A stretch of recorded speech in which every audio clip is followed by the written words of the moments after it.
ஹரே கிருஷ்ண பக்தர்களே, சுத்த பக்தி இணையதளத்திலிருந்து ஒரு கட்டுரை, கோபத்தை கையாளும் முறை. துருவ மன்னர் ஓர் முக்தி அடைந்த ஆத்மா. அதனால் அவர் யாரிடத்திலும் சினம் கொள்வதில்லை, கோபப்படுவதில்லை.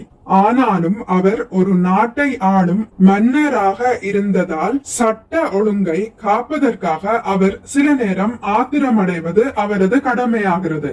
எந்தவித குற்றமும் செய்யாத அவர் சகோதரன் உத்தமன் ஓர் யக்ஷனால் கொல்லப்பட்டான். அதனால் அக்குற்றவாளியை கொல்வது, அதாவது உயிருக்கு பதில் உயிரை எடுப்பது துருவரின் கடமையாகிறது. ஏனெனில் அவர் ஓர் அரசர். போட்டி என்று வந்தவுடன் துருவ மன்னர் தீவிரமாக போராடி யக்ஷர்களை போதுமான அளவிற்கு தண்டித்தார். ஆனால் கோபமானது நாம் அதிகப்படுத்தினால் அது அளவின்றி அதிகமாகும் தன்மை உடையதாகும். துருவரின் ஆத்திரம் கரைமீறாத வண்ணம் அவர் தாத்தா மனுவினால் அன்புடன் அமைதிப்படுத்தப்பட்டார். துருவரும் தனது தாத்தாவின் எண்ணம் என்ன என்பதை புரிந்து கொண்டதினால் போரை உடனே நிறுத்தினார்.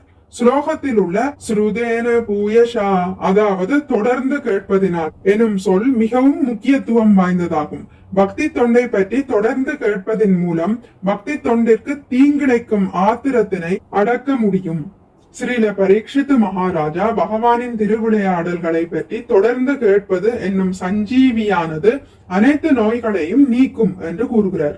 ஆகையினால் ஒவ்வொருவரும் முழுமுதற் கடவுளை பற்றி தொடர்ந்து கேட்டல் வேண்டும். இவ்வாறு கேட்பதினால் ஒருவன் சமநிலையில் எப்போதும் இருப்பதோடு அவனது ஆன்மீக வாழ்க்கையின் வளர்ச்சிக்கும் எந்தவித ஊரும் நேராது. துஷ்டர்களிடம் கோபம் கொண்ட துருவ மன்னரின் செயலானது சரியானதே. இது தொடர்பாக நாரதரின் உபதேசத்தினால் பக்தனாகிய ஒரு பாம்பின் கதை இருக்கிறது. பக்தி வாய்ந்த ஒரு பாம்பிடம் இனிமேல் யாரையும் கடிக்க கூடாது என்று நாரதர் கூறியிருந்தார். பாம்பின் குணம் பிற உயிரை கடிப்பதுதான். இந்த பாம்பு அவ்வாறு செய்யாதிருந்தது. பாம்பின் இந்த நற்செயலை தவறாக பயன்படுத்தி கொண்டவர்கள், குறிப்பாக சிறுவர்கள், அதன் மீது கல் வீசி தாக்கினார்கள். ஆனால் அது அதன் ஆன்மீக குருவின் கட்டளைப்படி யாரையும் கடிப்பதில்லை.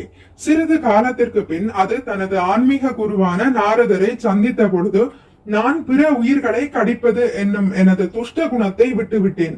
அதனால் கண்ட பலன், ஒரு சிறுவன் என்னிடம் அச்சங்கொள்ளாது என் மீது கல்வீசி தாக்குகிறான் என்று புகார் செய்தது. அதற்கு நாரத முனிவர், கடிக்க கூடாது என்பது உண்மைதான். ஆனால் உனது படத்தை விரித்து கொண்டு கடிப்பது போல் சீறு, அப்போது அவர்கள் அஞ்சி ஓடுவர் என்று மீண்டும் அறிவுறுத்தினார். இதுபோல் ஒரு பக்தன் எப்போதும் அஹிம்சாவாதியாகவே இருத்தல் வேண்டும். அனைத்து நற்குணங்களும் உடையவனாகவும் இருத்தல் வேண்டும். ஆயினும் பொதுவாக பிறர் தவறு செய்தால் அவர்களிடம் ஆத்திரம் கொள்ளாதிருக்க கூடாது. குறைந்தபட்சம் அத்துஷ்டர்களை விரட்டுவதற்காக ஆவது அந்நேரம் ஆத்திரம் கொள்ளலாம். ஸ்ரீமத் பாகவதம் 4ஆம் காண்டம் அத்தியாயம் 11 பதம் 31 பொருளுரை. மனு தன் பேரன் துருவ மகாராஜாவிற்கு செய்த உபதேசம். ஷம்யச்சரோஷம் பத்ரம் தே பிரதீபம் ஸ்ரேயசாம்பரம் ஸ்ருதேன பூயாஷ ராஜன் அஹதேன யதாமயம். மொழிபெயர்ப்பு: அன்பார்ந்த மன்னனே, நோய் தீர்க்கும் மருந்தாக விளங்கும் நான் சொன்ன கருத்துக்களை சிந்திப்பாயாக.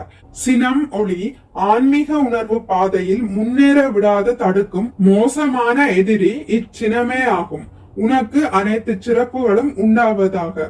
எனது அறிவுரைகளை பின்பற்றுவாயாக. ஸ்ரீமத் பாகவதம் 4ஆம் காண்டம் அத்தியாயம் 11 பதம் 31. ஆகவே கோபம், சினம் என்பது ஆன்மீக வழியில் ஒரு தடையாக இருக்கும், நம்முடைய எதிரியும் கூட. ஆனால் கோபத்தையும் சரியான முறையில், சரியான இடத்தில், சரியான அளவில் ஆன்மீக விஷயங்களுக்கு பயன்படுத்தலாம். ஆனால் அது எவ்வாறு, எப்படி என்பது நாமும் கிருஷ்ண பக்தியில் பயிற்சி செய்யும் போது, கிருஷ்ண பக்தர்களோடு பழகும் போதுதான் நமக்கும் அதை பற்றி தெரிய வரும். மிக்க நன்றி. ஹரே கிருஷ்ணா. உங்களுக்கு இந்த வீடியோ பிடித்திருந்தால் லைக் பண்ணுங்கள், ஷேர் பண்ணுங்கள், சப்ஸ்கிரைப் பண்ணுங்கள்.